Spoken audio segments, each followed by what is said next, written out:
नाही नाही नाही ठीक आहे. खाली करा, माईक खाली करा. सर, कॅप्टन खरात यांना अटक केलेली आहे. काय नेमकी तक्रार होती आणि काय आपण कारवाई केली? पोलीस स्टेशन सरकारवाडा येथे CR नंबर 74/2024 असा गुन्हा दाखल झालेला आहे फिर्यादीच्या तक्रारीवरून.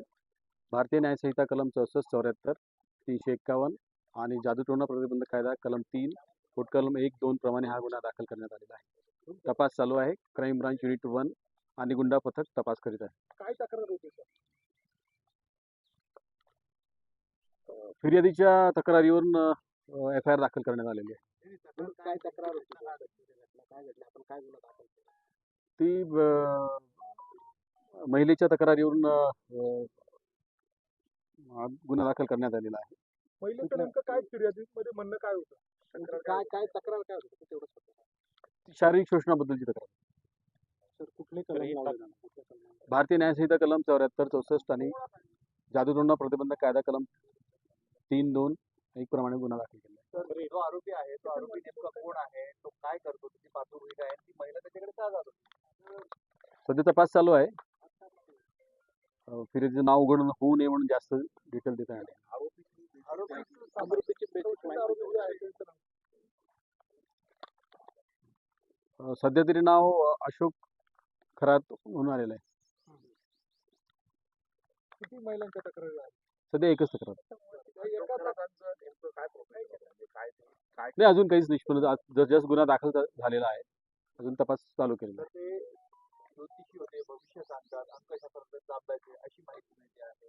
महिलांचं शोषण करत होते अशी चर्चा आहे. नेमकं आपल्याकडे काय तक्रार दिली होती आणि आपण काय पुढे तपास करतो? महिलेने जी तक्रार दिली त्याच्याप्रमाणे गुन्हा दाखल करण्यात आलेला आहे आणि अजून त्याच्या प्रोफेशनबद्दल अजून तपासात काही निष्पन्न झालेलं नाही. आज नेमका पहिलाच दिवस आहे, तपास सुरू आहे. तर काही व्हिडिओ देखील आहेत, मोठ्या प्रमाणात व्हिडिओ आपण जप्त केलेले आहेत, CCTV म्हणा किंवा इतर, त्याबद्दल काय माहिती? नाही, सध्या तपास सुरू आहे. अजून भौतिक कोणताही पुरावा आपण जप्त केलेला नाही. आरोपी एकच आहे की आणखी आरोपी? सध्या तरी आरोपी एकच आहे. महिलेने तुमच्याकडे जी फिर्याद सांगितली, त्या फिर्याद सांगत असताना तुम्ही काय एलिगेशन केलेले आहे?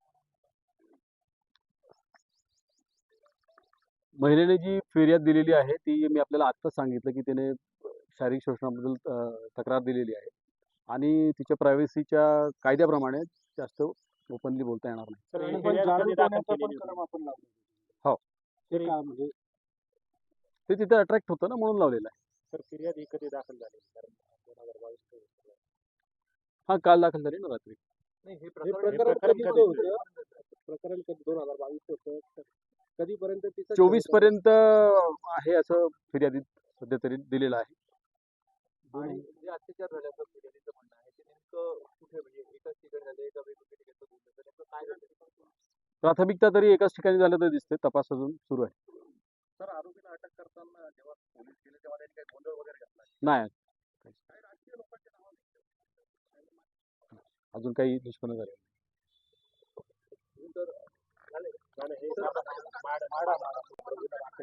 माडा प्रकरणी गुन्हा दाखल झालेला आहे. एक आरोपी अटकेत आहे आणि आणखी काही आरोपी जे आहेत ते फरार असल्याचं कळतंय. तपास नेमका कशा पद्धतीने सुरू आहे?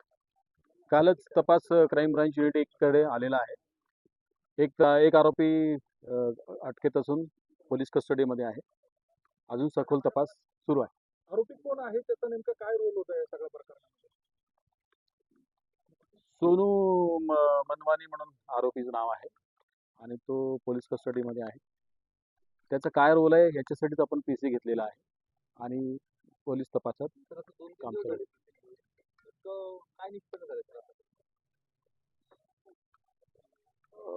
जे FIR दिलेली आहे, FIRच्या दिशेने जे काही बनावट कागदपत्र तयार केल्याचं दिसत आहे त्याच्याप्रमाणे तपास चालू आहे. अजून असं ठोस असं काही निष्पन्न झालेलं नाही. काल पण एकाला चौकशीसाठी बोलवलं होतं. नाही. तर नाशिकमधले अनेक नामवंत बिल्डर हे फरार आहेत, त्यांच्या मागावर आपले पथक आहेत, असं काही आहे? जितके पाहिजे असलेले आरोपी सगळ्यांचा शोध सुरू आहे. काही पथकं बाहेर पाठवली सर शोधासाठी? नाही सांगता येणार. लोकांच्या मोठं प्रकरण आहे, जवळपास 49 प्रकरणासंदर्भात आढळून एकच आरोपी त्यात तो तपासाचा भाग आहे की समजा शोध सुरूच आहे आरोपीचा. जो सापडला त्याला आपण अटक केलेला आहे. जितके असे आरोपी सापडेल सगळ्यांना अटक करण्यात येईल. काही आरोपींचे फोन वगैरे बंद येत आहे का, तुम्ही संपर्क करताय तो का? तपासाचा पाठ आहे. चल थँक्यू.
गाडी सोबत